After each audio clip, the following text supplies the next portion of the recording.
우리가 우리에게 죄 지은 자를 사하여 준 것 같이 우리의 죄를 사하여 주옵소서. 관계의 문제였다는 겁니다. 이 주기도문의 5번째 기도 제목이에요. 우리가 치유학교를 통해서 여러분 용서를 배우셨죠? 용서의 강의를 듣지 않은 분들은 다음 강의를 못 듣게 했어요. 항상. 왜냐하면 모든 강의마다 용서가 녹아있기 때문에. 어쩌면 여러분 복음의 핵심이에요. 우리가 용서받는다는 거죠. 용서받을 수 없는 우리가 아버지 하나님께 우리의 죄를 용서받는다는 이 사실, 여러분 이게 복음의 핵심이에요. 그래서 용서를 통해서 용서가 풀어지고, 용서하지 못함을 통해서 또 우리 인생에 매일 묶임이 찾아오게 된다는 이야기입니다.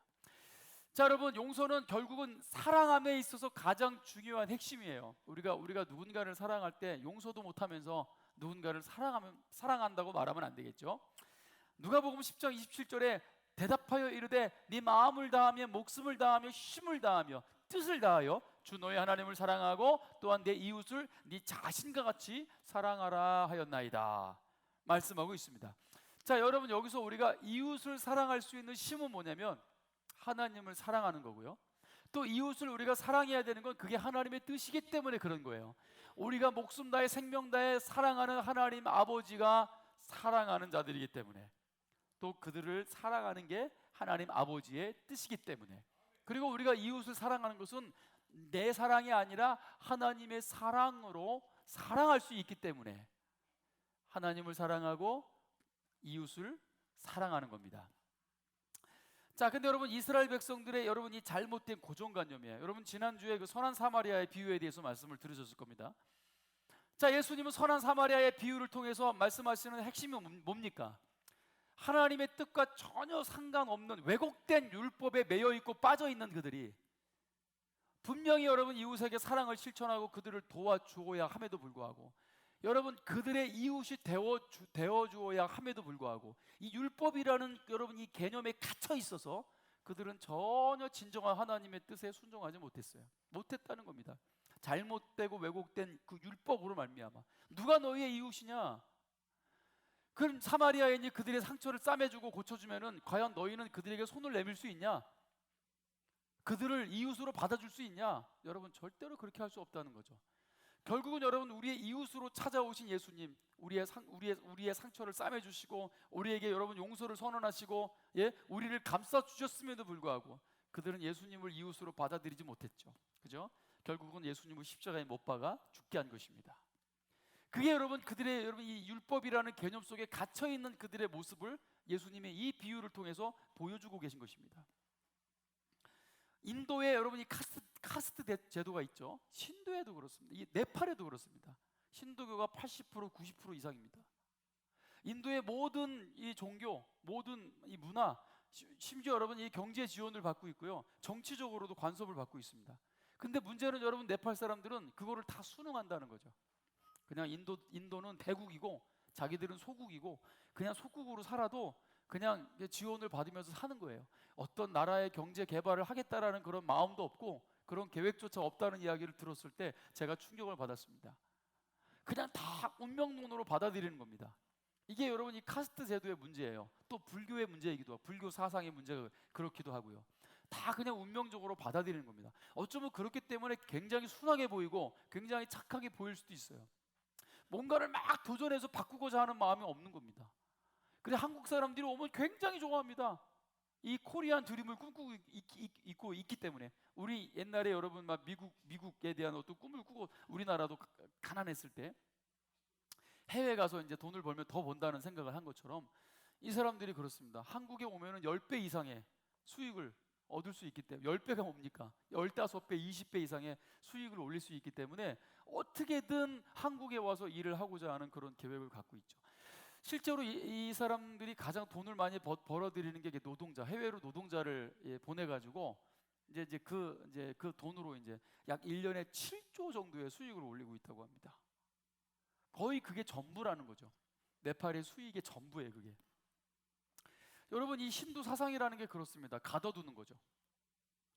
그런 사상 속에, 생각 속에 가둬두고 그 이상의 어떤 도전이나 행동을 전혀 못하게 하고 있다는 겁니다. 자, 율법이 그렇게 했다는 거죠. 율법이. 그래서 진정한 하나님의 사랑과 이웃 사랑을 실천하지 못했던 이유라는 것을 그 선한 사마리아의 비유를 통해서 보여주고 있는 겁니다. 자, 여러분, 오늘 이 다섯 번째 기도의 제목, 자, 용서의 문제. 결국은 하나님의 나라의 복음이죠. 하나님 아버지가 우리를 예수 그리스도의 십자가의 사랑으로 우리를 용서하셨다라는 것을 보여주고 있는 거예요. 자, 그런데 용서받았다라는 이 사실에 대한 신선한 충격, 아니면 감동적으로 와 닿아야 될 필요가 있는 거예요. 내가 용서받았다라는 사실에 대한 어떤, 여러분, 감동. 너무 오래된 거 아니에요? 하나님이 나를 용서하셨다라는 사실을 이야기할 때 무슨 감동이 옵니까? 아직도 기쁘세요? 그 얘기를 들으면 감동이 몰려오고 여전히 눈물이 납니까? 옛날 얘기하는 것 같아요. 막 그냥 꽤 오래전 얘기. 옛날에는 그랬죠. 자, 지금은요, 오늘의 감동, 오늘의 용서받음에 여러분 기쁨이 있으십니까? 마치 여러분, 제가 지난주도 얘기한 것처럼 오늘의 양식을 먹으면서 우리도 잃어버렸다, 하나님의 은혜를. 이 매일매일 오늘의 양식을 주시는 나의 생명 되시고 나의 포도나무 되신 예수님의 이 놀라운 사랑, 하나님을 절대 의존하며 오늘의 삶을 살아가야 될 것을 말씀하시는 겁니다. 일용할 양식을 기도할 때. 여러분, 이 용서의 기도도 똑같습니다. 오늘 하루의 삶을 살아갈 때 오늘의 여러분 또 회개를 통해서 우리는 주님의 용서하심을 약속받고 있습니다. 즉, 용서하심을 약속받고 용서받을 것에 대한 믿음과 확신을 가지고 우리는 용서의 기도를 하는 겁니다. 절대 용서받지 못할 것을 어거지로 하는 게 아니라는 거죠. 약속이 있기 때문에 우리는 회개하는 겁니다. 할렐루야. 그럼 여러분, 이 용서받음의 기쁨은 하나님의 은혜 안에 산다라는 것에 대한 증거입니다. 그 용서받음에 대한 기쁨이 있으세요? 왜 이런 신선한 충격과 감동이 사라진지 아세요? 내가 그렇게 큰 죄인이라는 것을 인식하지 못한다는 데 있다는 거예요. 세상에 범죄자가 얼마나 많은데, 세상에 얼마나 중범죄자들이 많은데, 뭐 자꾸 죄인이라고 하는데 와닿지가 않아요. 내가 그렇게 큰 죄인이라는 것을 잘 못 느끼겠다 이거예요. 자, 여러분, 이게 오늘날 문제라는 거죠. 그러니까 이 기도가 그렇게 우리에게 큰 의미로 와닿지가 않아요. 나의 죄를 사하여 주옵소서. 세상에 범죄자들이 널려 있지만 그 정도는 아니라고 생각하고 있는 거예요. 나름대로 도덕, 윤리, 질서 나름대로 잘 지키고 남에게 해코지 안 하고 살아왔다는 겁니다. 성경이 죄인이라고 말하는 것을 회피할 생각은 없어요. 왜? 자기를 봤을 때 하나님처럼 완전한 존재가 아니기 때문에 뭐 죄인일 수 있겠지, 뭐 죄인이겠지, 죄인일 거야 라는 생각을 하지만, 정말 여러분, 죄가 얼마나 더럽고 죄가 얼마나 흉한 건지 아십니까? 그렇다고 해서 회개를 안 하고 넘어가도 당장 안 죽는 거 보니까 뭐 살만하네? 매일의 회개를 하지 않더라도 살만하니까, 당장 안 죽었으니까 여러분, 그렇게 심각한 문제를 못 느끼기 시작한다는 것입니다. 이게 심각한 문제를 초래한다는 거죠. 지금까지 잘 살고 있으니까 회개 안 한 지도 꽤 됐는데, 자, 분명히 예수님의 첫 번째 메시지가 회개하라, 천국이 가까이 왔느니라. 회개는 철저히 내가 죄인이라는 것을 인식할 때만 할 수 있는 게 회개입니다. 죄인이라고 인식이 안 되니까 회개가 안 되고, 회개를 못함으로써 용서받음에 대한 어떤 감격이 없는 거고, 용서받음에 감격이 없기 때문에 용서해야 되는 상황에 용서를 선택할 수 없게 되는 겁니다. 당연히 오늘 이 죄의 용서를 구하는 기도는 자신과는 크게 상관이 없는 기도가 되는 겁니다. 주기도문에 이런 내용이 있었네, 처음부터 암기해야 돼. 하늘에 계신 우리 아버지, 있었네, 이렇게 되는 거예요. 처음부터 암기를 해 나가면서 이런 기도가 있었네.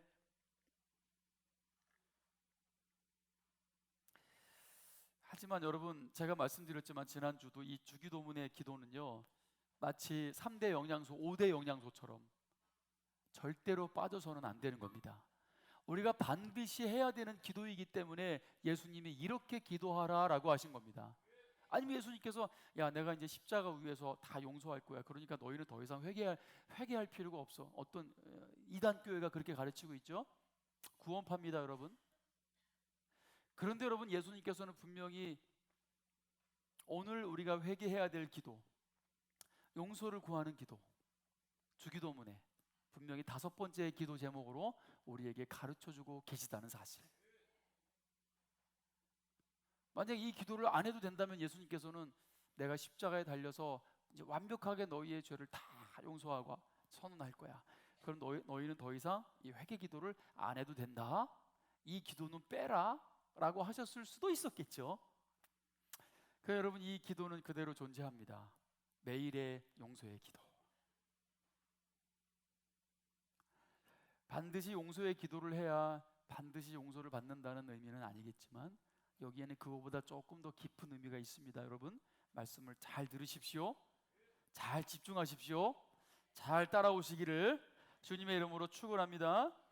마태복음 5장 3절 4절에 분명히 심령이 가난한 자가 복이 있다. 천국이 그들의 것이 되고 애통하는 자가 복이 있다. 그들이 위로를 받을 것이다.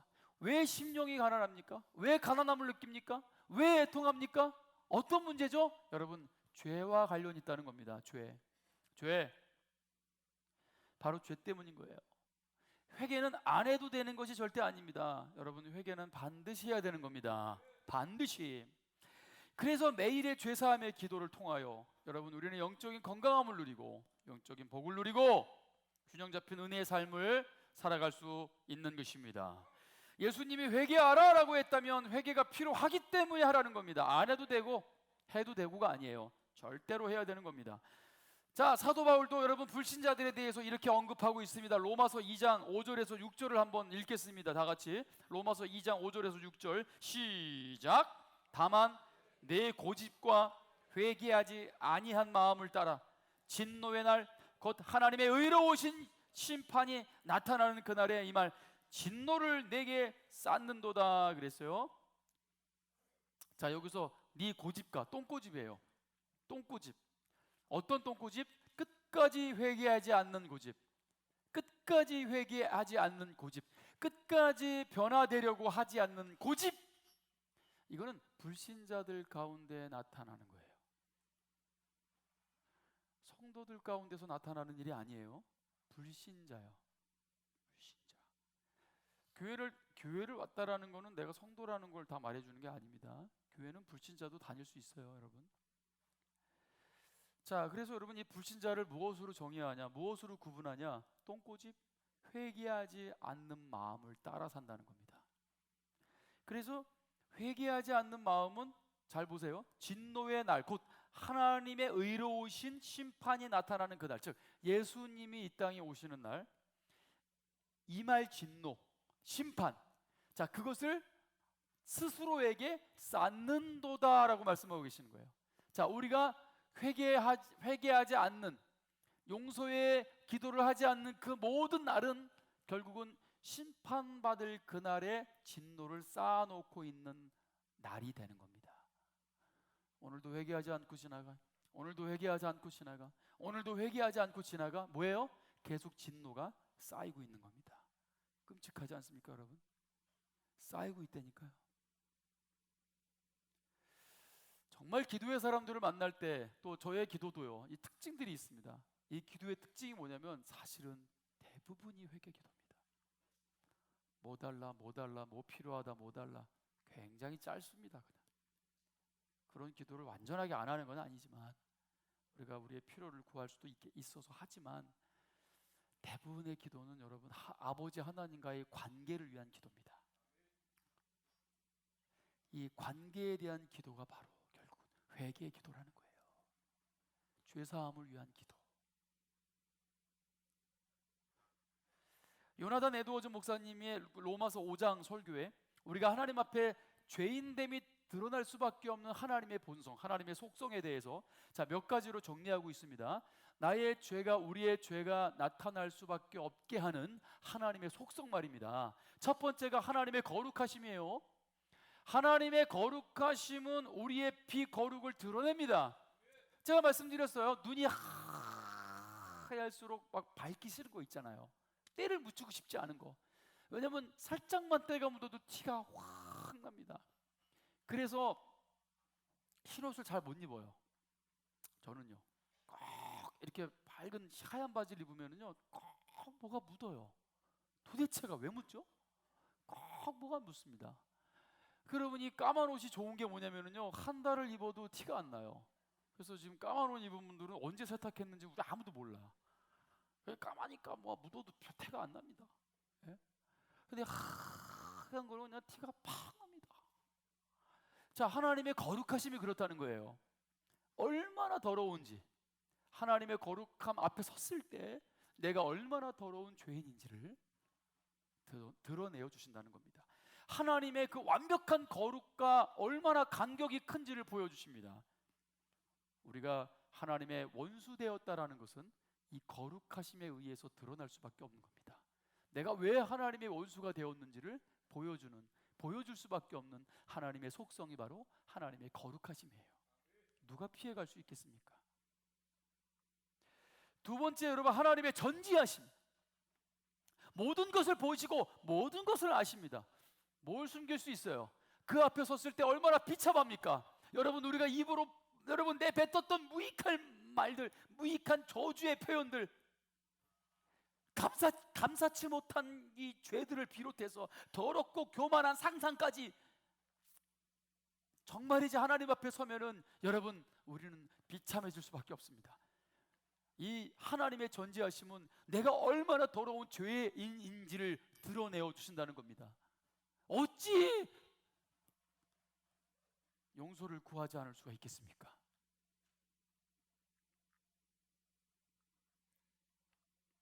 제가 주님을 만남으로 이제 그리스도인의 삶을 처음 살아가게 된 게 중학교 2학년 때입니다.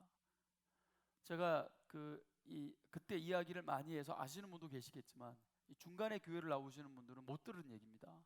못 들은 얘기예요. 그래서 제가 한 번 더 짚고 넘어가면, 또 말씀을 드리자면, 제가 중학교 2학년 때 굉장히 어려웠던 시기였습니다. 그때 정말 맹장이 터져가지고 복막염 수술, 대수술했습니다. 7시간, 8시간 정도를, 맹장 수술을 7시간, 8시간 했다라는 생명의 위험이 있었다. 막 고름을 짜냈어요.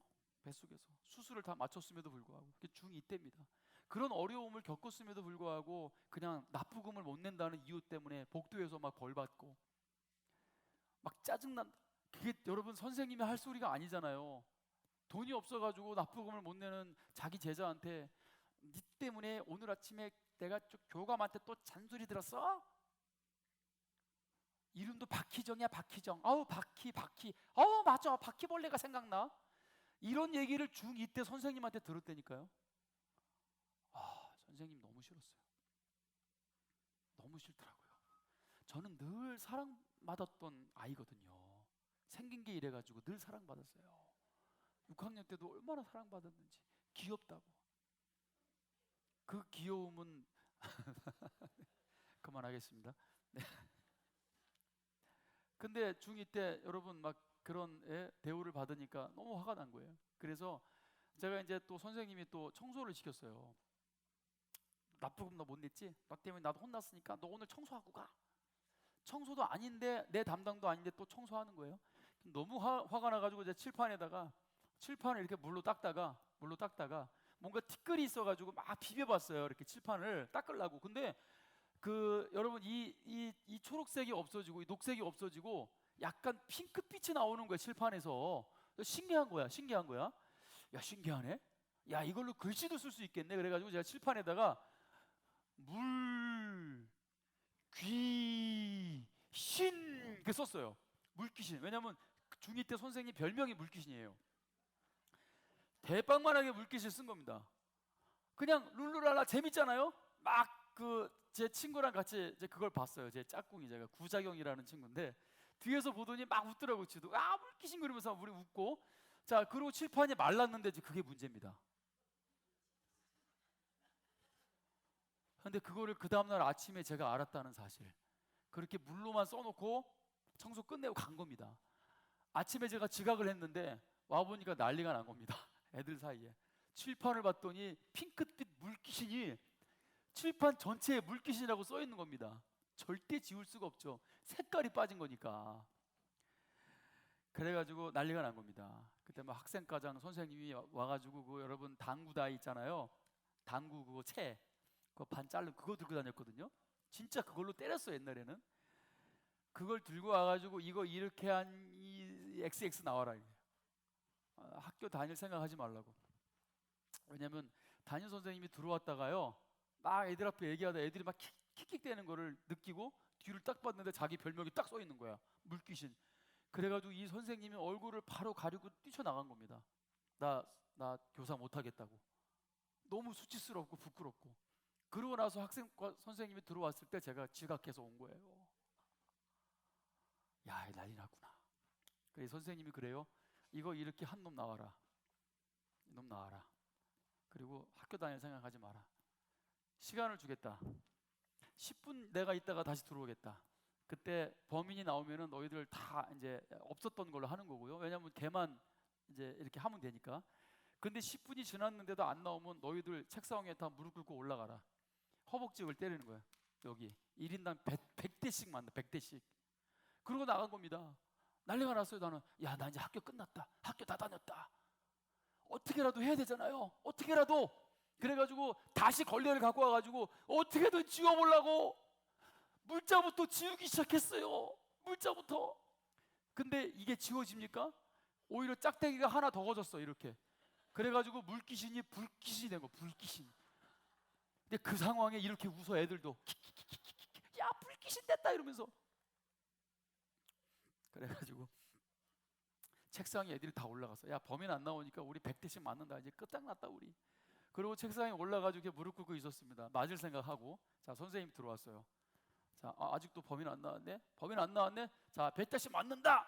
그럴 때 갑자기 제가 앉아있다가 그때 성령님이 제 안에서 정직해라. 너의 그 정직하지 않음 때문에 이 아이들이 다 이 엄청난 고통을 느껴야 된다.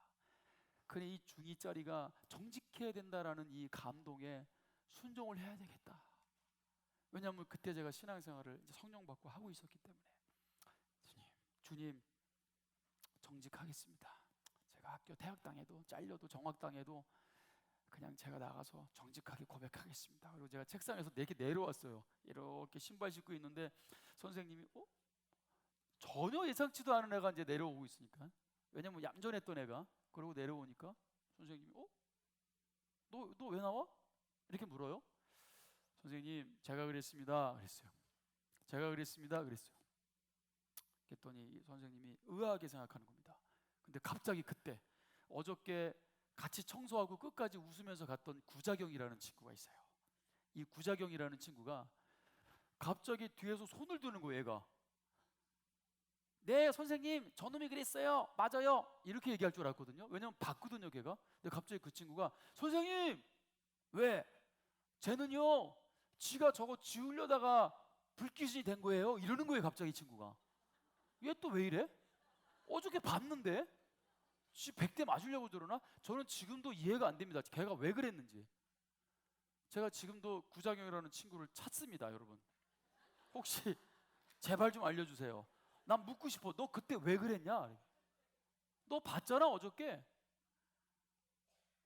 그래서 제가 선생님이 너 이거 지우려다 이렇게 된 거야? 갑자기 묻는 거예요. 맞잖아요. 틀린 얘기 아니잖아요. 그 제가 예. 예. 제가 지우려고 그러다가 그 선생님이 이 녀석 기특한 녀석이네. 네가 애들 다 맞을까 봐 네가 애들 안 맞게 하려고 나온 거잖아. 그러는 거. 예? 예. 그래서 제가 그 선생님이 이 자식들 이렇게 살아야지 인생 살려면 니들 얘 때문에 안 맞는 줄 알아? 이 녀석 기특한 녀석이네. 그러고 나갔어요. 때리지도 않고. 그리고 제가 이 반 아이들의 영웅이 됐다는 거 아닙니까? 내가 한 짓은 맞는데 난 정직하게 나간 것 뿐인데 상황이 이렇게 이상하게 여러분 이런 반전이 생긴 겁니다. 지금도 그때 생각하면 아찔합니다. 저는 그때 정말 학교에서 무슨 일이 벌어져야 될 아이인데 저는 여러분 하나님 다 알잖아요. 하나님 보고 계시잖아요. 내가 거짓말하고 넘어가면은 마음이 얼마나 불편할지를 제가 안 거예요. 이 어린 아이가. 그래서 그 순간 정직함을 택한 겁니다. 얼마나 불편합니까? 그리고 그때 당시 이 정직함을 택했다는 것에 대한 정말 여러분 기쁨이 아직도 있어요.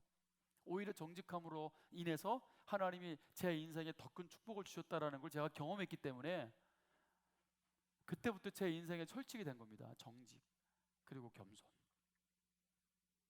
그게 우리 평강교회 로드맵에 지금 나와 있는 겁니다. 정직과 겸손이라는 기둥이 들어가 있는 겁니다. 우리가 여러분 정직해야 되는 이유가 뭐냐면 하나님이 전지하시기 때문에 우리가 정직함으로 반응해야 되는 겁니다. 전지하신 하나님이 다 알고 계신데 여러분 비참하게 뭘 자꾸 숨깁니까? 하나님 앞에. 그게 얼마나 우리 인생을 더 비참하게 만드는지를 우리가 알아야 되는 겁니다. 자, 여러분, 세 번째로 하나님의 전능하심 앞에요. 그분이 전지하신데 무능하시다면은 우리가 정직할 필요가 뭐가 있겠어? 그분은 무능하신 분이 아닙니다. 그분은 전능하신 분이에요. 하나님은 모든 것이 가능하십니다. 하나님의 절대적 주권을 거스르는 어떤 행동도 무익하고요. 오히려 하나님의 조롱을 살 뿐입니다. 자, 그 본문이 시편 2편 2절에서 4절까지입니다. 다 같이 한번 읽겠습니다. 시작. 군왕들이 나서며 관원들이 서로 꾀하여 여호와와 그의 기름 부음을 받은 자를 대적하며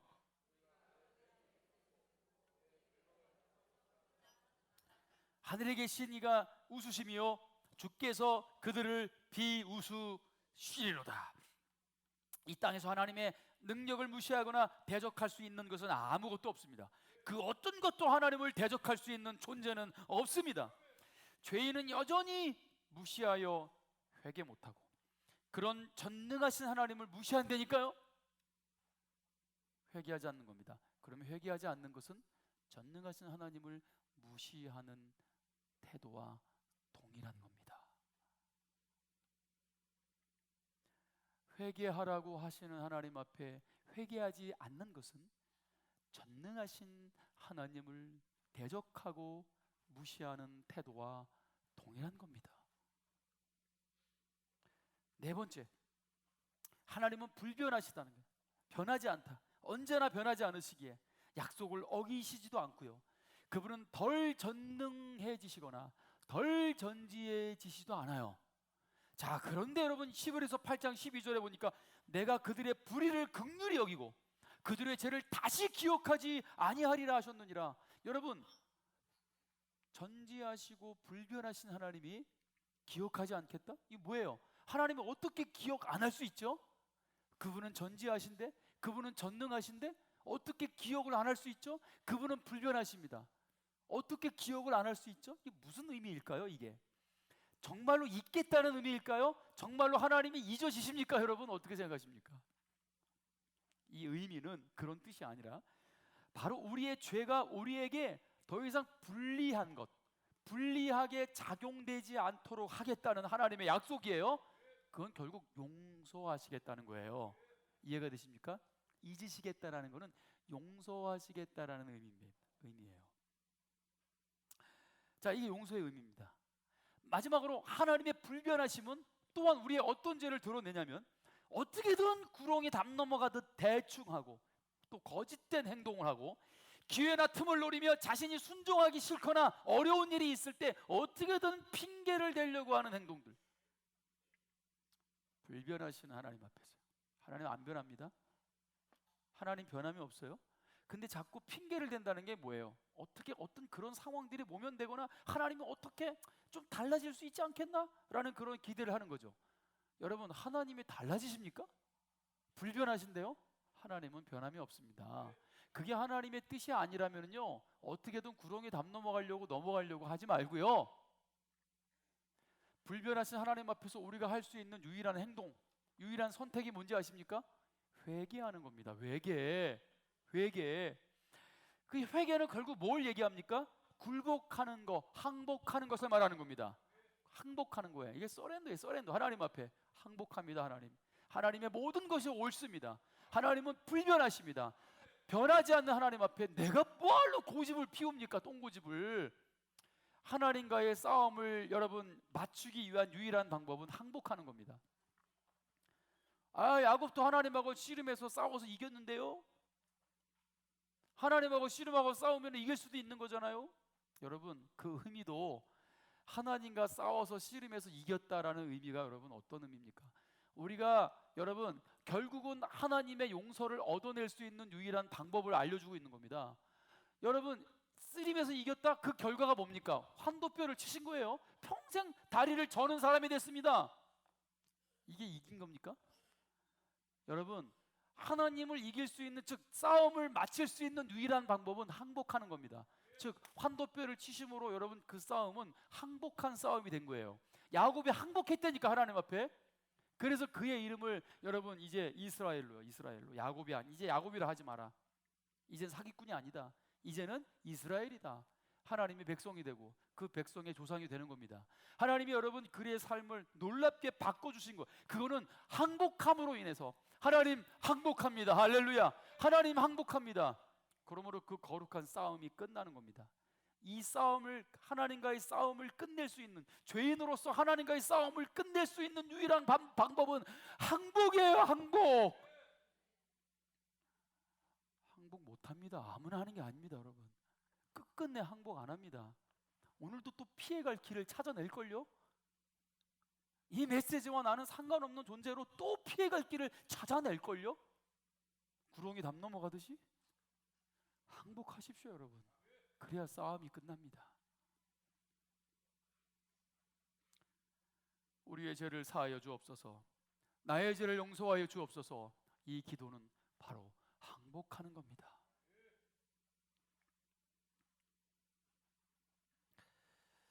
자, 그런데 여러분, 제가 이 내 죄를 사하여 주옵소서라고만 이야기하고 그 앞에 있는 내용을 다 뺐죠. 우리가 우리에게 죄 지은 자를 사하여 준 것 같이 이거를 뺐잖아요. 뒤에서 이야기하려고요. 왜냐하면 오해하고 있는 부분이 있기 때문에. 내가 누군가의 죄를 용서해 줘야 내가 용서받을 수 있는 절대적인 조건이라고 생각한다면 여러분, 이 메시지는 우리에게 비극입니다. 비극. 우리가 예수님처럼 하나님처럼 정말 우리가 여러분 다 용서해 줍니까? 내가 용서를 해야 그게 용서받을 수 있는 절대적인 조건이라면 우리는 여러분 천국도 못 갑니다. 끔찍한 메시지가 될 수밖에 없는 겁니다. 이건 그런 의미가 아닙니다, 여러분. 그래서 자, 여러분 여기서 이 죄라는 단어, 이 12절에 이 죄라는 단어가 오페일레티스라는 단어를 쓰고 있습니다. 이 죄라는 단어에 이게 무슨 의미냐면 빚이라는 단어를 사실 쓰고 있어요. 우리가 우리에게 빚진 자를 탕감해 주는 것처럼 사실상 이런 해석도 가능합니다. 즉 이 빚과 죄를 동일하게 보고 있다는 겁니다. 빚진 거예요. 우리가 죄인이라는 것은 빚을 졌다는 거예요. 여러분 빚 져보셨습니까? 빚쟁이가 돼본 적 있으세요? 그 끔찍함을 아십니까? 저도 어렸을 때 저희 빚이 있었어요. 꼭 빚받으러 오시는 분이 있었습니다. 안 갑니다. 집에 들어와서 아예 그냥 차지하고 있습니다. 니네 엄마 어디 갔냐? 니네 엄마 어디 갔냐? 너무 괴로웠어요. 너무 고통스러웠어요. 그런 상황들이. 그리고 여러분 또 좋지 않은 말들을 막 쏟아냅니다. 니네 엄마가 말이야 막 그러면서요.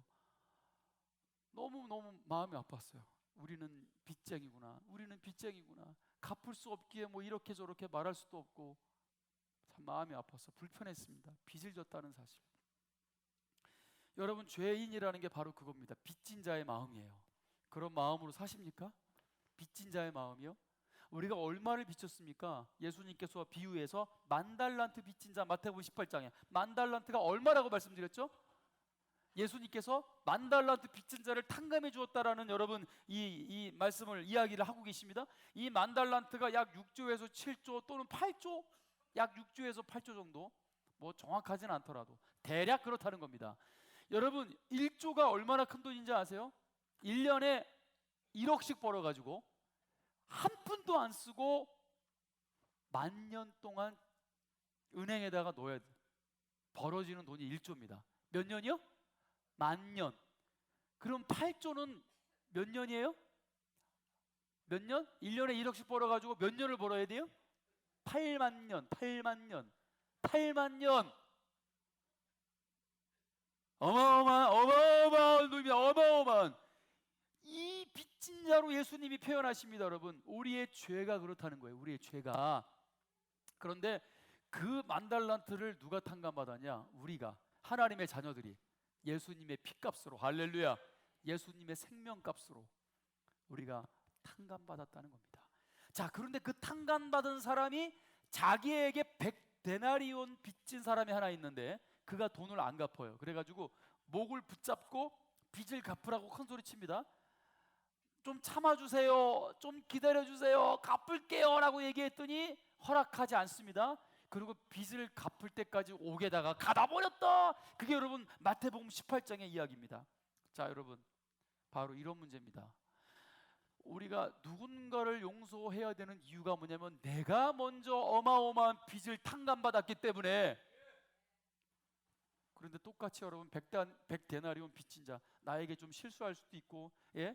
나와 좀 여러 가지 부분 안 맞을 수도 있고, 그런데 여러분, 자기는 이렇게 만달란트를 용서받은 자가 어쩌면 여러분 겨우 아무것도 아닌 것들 때문에 정죄하고 용서하지 않고 핍박하고 손가락질하고,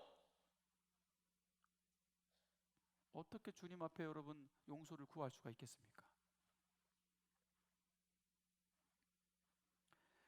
우리가 죄 지은 자를 용서할 수 있는 이유가 바로 그거예요. 받았기 때문에요. 받았기 때문에. 먼저 받으십시오. 먼저 주님의 용서를 받으십시오. 먼저 여러분 이 죄사함의 기쁨으로 여러분 사시기를 축원합니다. 그래야 여러분 용서가 선언됩니다. 그래서 이웃의 죄를 용서하는 것으로 인해서 하나님의 용서를 받을 수 있다라는 이야기를 하고 있는 거예요. 여기 순서에서 여러분 오해가 되면 안 됩니다. 내가 누군가의 죄를 용서했기 때문에 반드시 용서를 해야 받는다는 조건으로 보시면 안 된다는 겁니다. 그래서 제가 뒤에 설명을 드리는 거예요. 그리고 예수님께서도 교회의 권징을 가르치시죠. 무조건 용서해야 돼? 모든 죄를? 여러분, 이게 쉬운 일이 아니잖아요. 무조건적으로 다 용서해야 됩니까? 물론 우리는 가능한 용서를 택하며 평화를 지키며 사는 게 맞습니다. 틀림없습니다. 그런데 성경은 그런 본문을 찾아내는 건 좀 쉽지 않아요. 자, 그런데 여러분, 예수님께서 교회의 권징을 가르쳐 주십니다. 회개하지 않는 자를 제명하는 겁니다. 삼진아웃 제도를 예수님이 만드신 거예요. 공동체와 관련된 문제입니다. 공동체를 상하게 하는 어떤 문제에 대해서 삼진아웃 제도가 존재한단 말이에요. 그래서 한 번 권면하고 두 번 권면합니다. 교회의 권위를 가지고 권면합니다. 그때도 회개하지 않으면 어떻게 해요? 교회에서 제명하는 게 가능하다는 거예요. 그러니 여러분, 교회에서 혹 여러분 권징하고 제명하면은 이 교회 더럽게 사랑도 없어, 맨날 용서하라고 그래놓고서 야 누구누구야 권징했대 제명했대, 이런 오해가 없기를 제가 말씀드립니다. 여러분, 자, 예수님의 조건적 용서에 대한 메시지가 분명히 등장하는데 누가복음 17장 3절에서 4절이에요. 자, 한번 읽겠습니다. 누가복음 17장 3절에서 4절 시작. 너희는 스스로 조심하라. 만일 네 형제가 죄를 범하거든 경고하고 회개하거든 용서하라. 자, 회개하거든 어떻게 해요? 용서하라. 만일 하루에 7번이라도 내게 죄를 짓고 7번 내게 돌아와 7번